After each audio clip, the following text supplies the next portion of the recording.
The envelope was so thin I could see the crease running through it under the lights. Someone clapped behind me. Someone else lifted a phone to record, but all I really heard was the soft rustle as my parents slipped it into my hand. 2 bills, nothing else. "Your grandma sent this for you," they said, smiling for everyone watching. Not for me. I kept my expression steady, letting the noise around me fade into a blur. The cake, the lights, the crowd, all of it felt staged. What none of them realized was that this envelope wasn't the actual gift. The real one was still coming, and it would shatter the night. I learned early that some people in a family shine under every light, and others fade out even when they're standing in the very same room. When I was 15, I tried to make myself seen.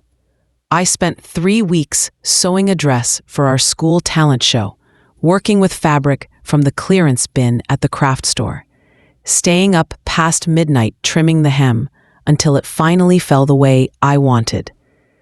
The night before the event, I carried it into the living room, clinging to a hope I hadn't learned to let go of yet.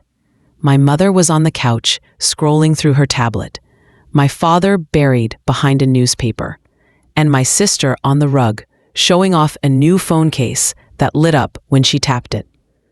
I held the dress up like a small flag. Nobody looked. My mother eventually glanced over, gave a quick, "That's cute," and immediately turned back to the glow of my sister's screen. The dress sagged slightly in my hands. I told myself it didn't matter.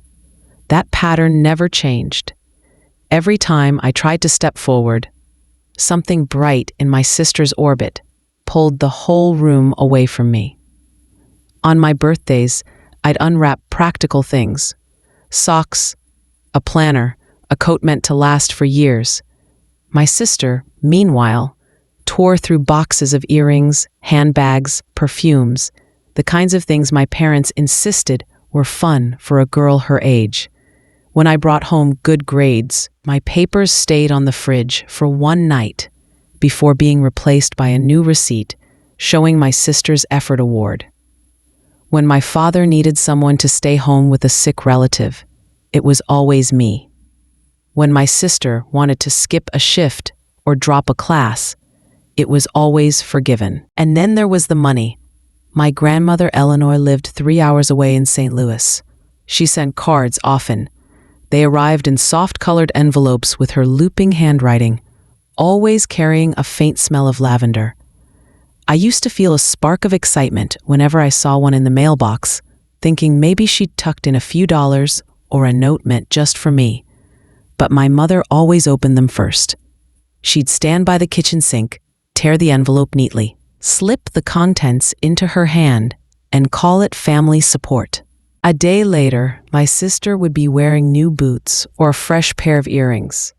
Whenever I asked whether Grandma had ever sent anything specifically for me, my father would tighten his jaw and say, "Don't question us, Joy. We know what's best." Little by little, I learned to stop asking. I began pouring everything I felt into the margins of my sketchbook. Lines, silhouettes, outfits I imagined wearing in a life I didn't have yet. I'd sit on my bedroom floor with fabric scraps spread around me, the way other kids surrounded themselves with toys. The house outside my door buzzed with my sister's wants, my parents' justifications, the usual choreography. Mine stayed quiet. Looking back, I don't think there was a single moment when I chose to become invisible. It was more like the house trained me. Every small dismissal, every turned head, every envelope that never made it to my hands, they folded me into the background until silence felt like the safest place to be. That was the day I learned my place in this family, and it was a place that followed me for years. The weeks after graduation felt strangely bright on the surface. My parents hosted small dinners, played cheerful music in the mornings, acting lighter than I had seen them in years. But the brightness had edges, sharp ones.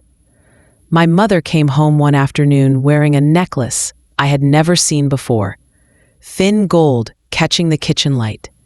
She touched it like it was nothing. "A little extra support from your grandma," she said, brushing past me to reach the spice cabinet. That same phrase appeared again 2 days later, when she wore emerald earrings that didn't match anything she owned. My father picked up the pattern too. He started talking about a spa downtown, mentioning weekly appointments like they were part of a medical necessities.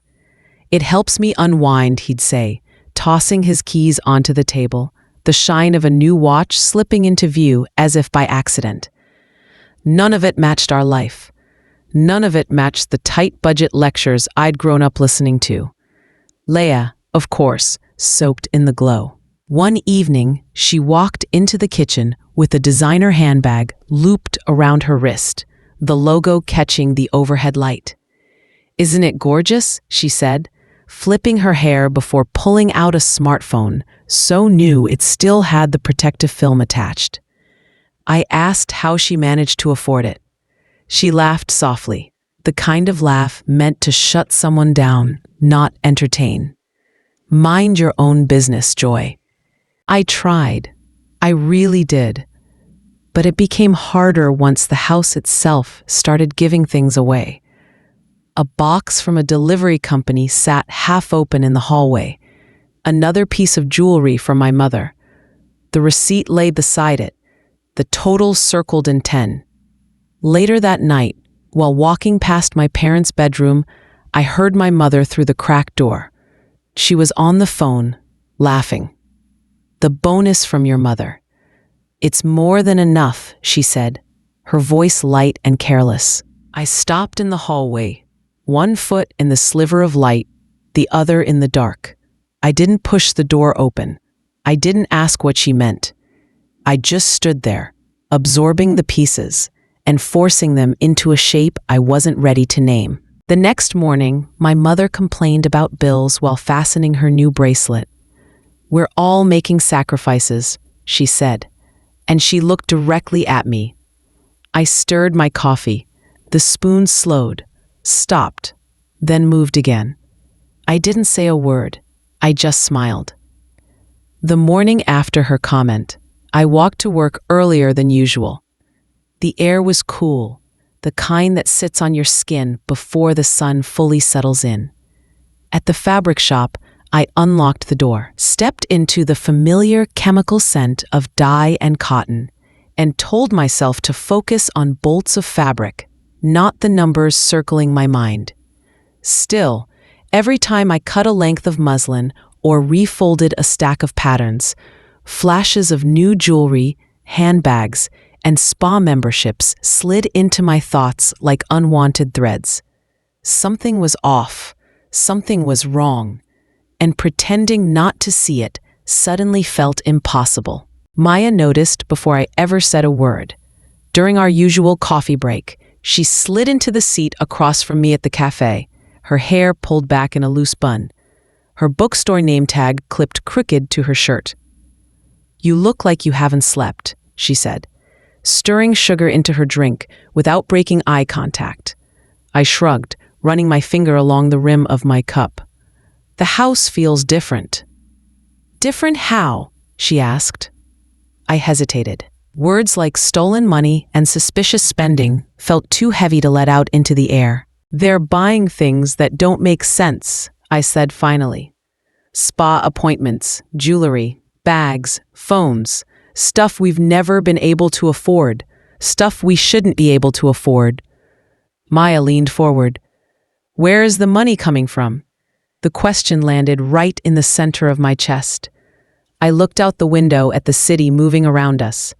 Buses pulling in, people crossing streets, the steady rhythm of a world that somehow made more sense than the one in my own home. "I don't know," I said, "but I think I need to pay attention." "Joy," she said, her voice low but firm, "you've ignored things your whole life.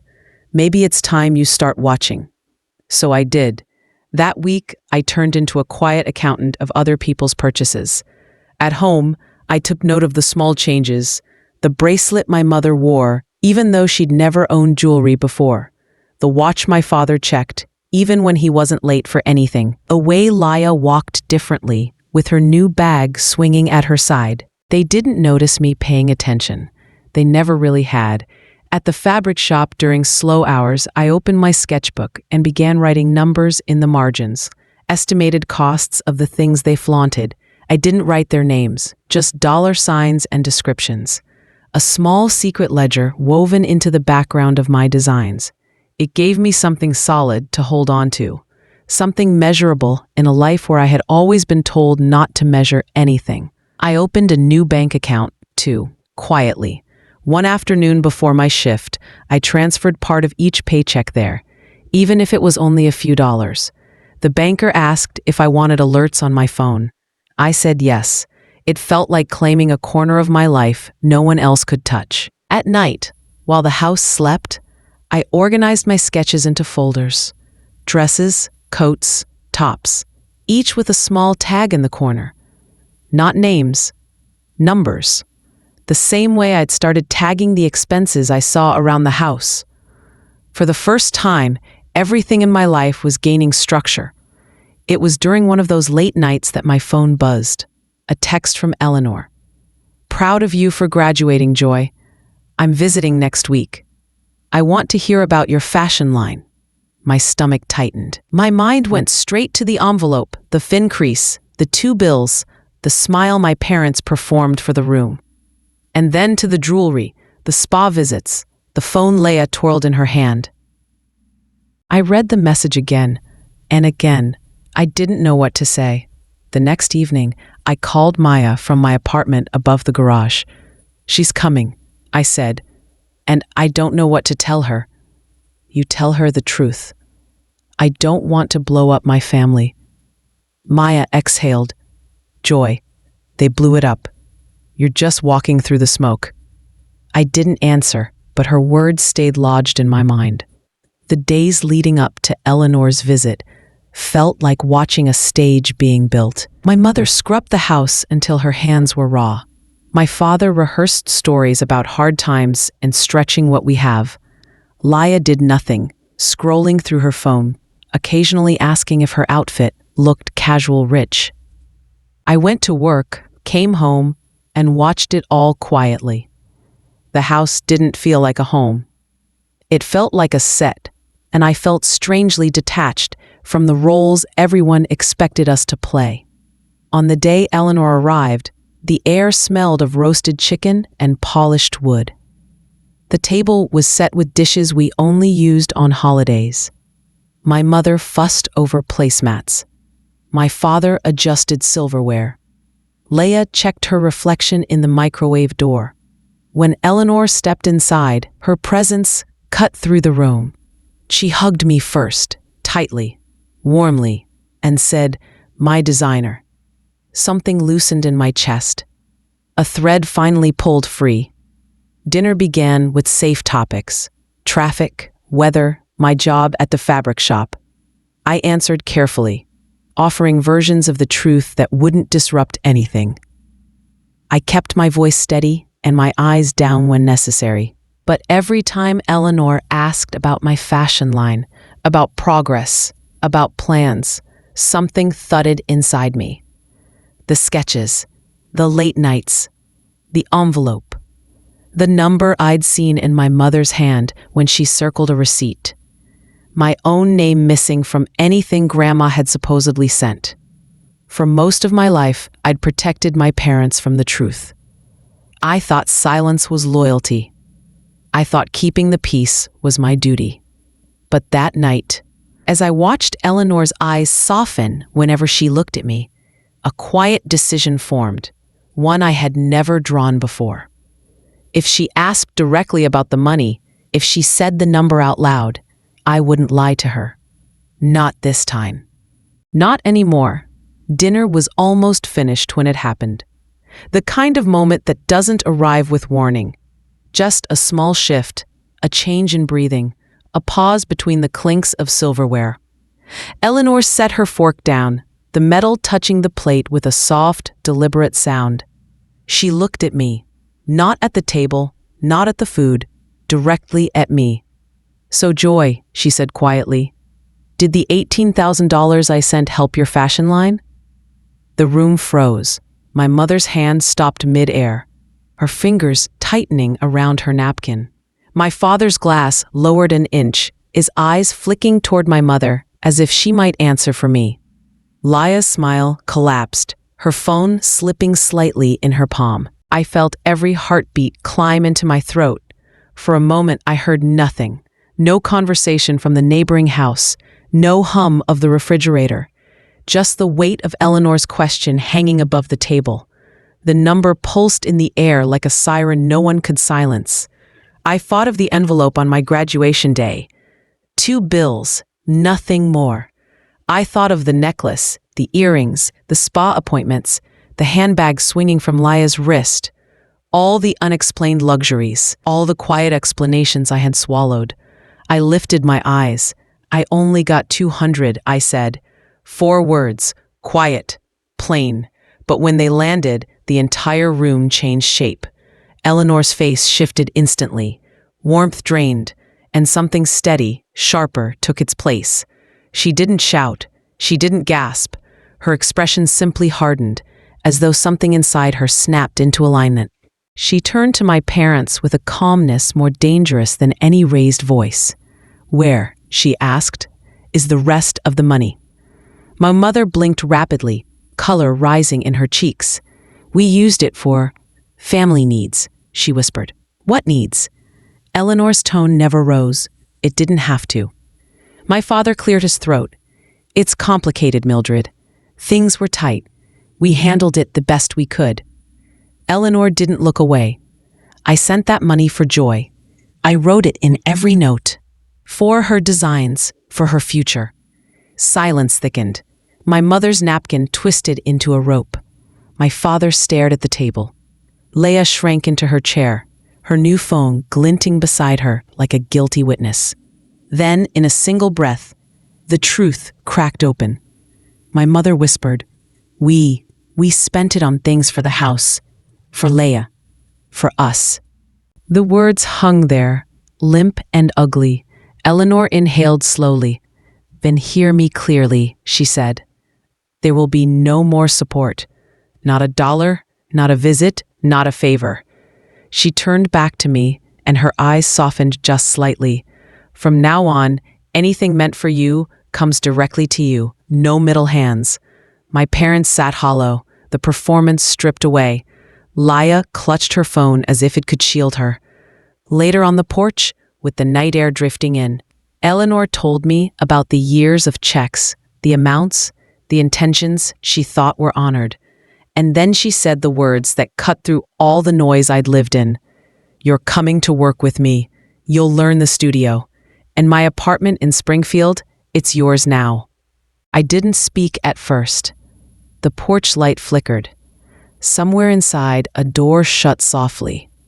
Then I exhaled, a slow, steady breath I felt all the way to my bones. "I'll do it," I said.